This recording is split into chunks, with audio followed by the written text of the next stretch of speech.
Hello friends, આજે હું તમારી સાથે શેર કરીશ દૂધીના ઢોકળાની રેસિપી, જેને મેં 250 ગ્રામ દૂધી લીધી છે.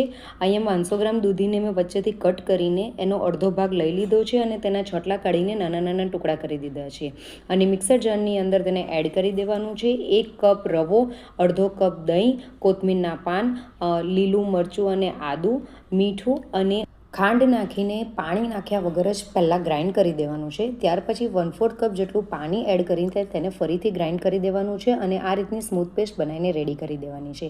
ત્યાર પછી એને અલગ બાઉલમાં કાઢી લેવાનું છે અને તેને એટલીસ્ટ 5 મિનિટ સુધી રેસ્ટ આપવાનો છે. ત્યાર સુધી એક પ્લેટ લેવાની છે અને તેને તેલથી બરાબર ગ્રેસ કરી દેવાની છે.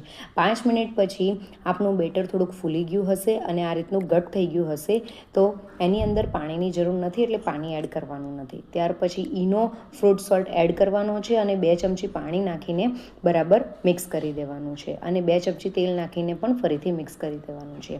ત્યાર પછી આપણે જે પ્લેટને ગ્રીસ કરી હતી તેની અંદર આ બેટર એડ કરી દેવાનું છે અને તેને ટેપ નથી કરવાનું, નહીં તો હવાના કણ નીકળી જશે. બસ આ રીતે શેક કરી દેવાનું છે અને ઉપરથી લાલ મરચું એડ કરી દેવાનું છે, સ્પ્રિંકલ કરી દેવાનું છે. ત્યાર પછી સ્ટીમરની અંદર 15 મિનિટ સુધી એને સ્ટીમ આપવાનું છે.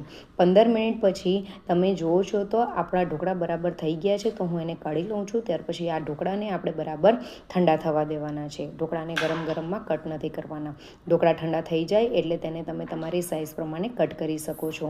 હું અહીંયા મીડિયમ સાઇઝમાં કટ કરું છું, તમે કોઈ પણ સાઇઝમાં કટ કરી શકો છો. ખૂબ જ ઇઝીલી આપણા ઢોકળા બનીને રેડી થઈ જાય છે. એની ઉપર તડકો કરવાનો છે, તો અહીંયા તડકા પેનની અંદર 2 ચમચી તેલ એડ કરીને 1 ચમચી રાઈ અને 2 ચમચી તલ, કટ કરેલા લીલા મરચાં અને લીમડાના પાન એડ કરીને આ વઘારની અંદર અડધી ચમચી હિંગ એડ કરજો, તો જ તેનો ટેસ્ટ ખૂબ જ સારો આવશે. અને આ વઘારને આપણે ઢોકળાની ઉપર એડ કરી દેવાના છે.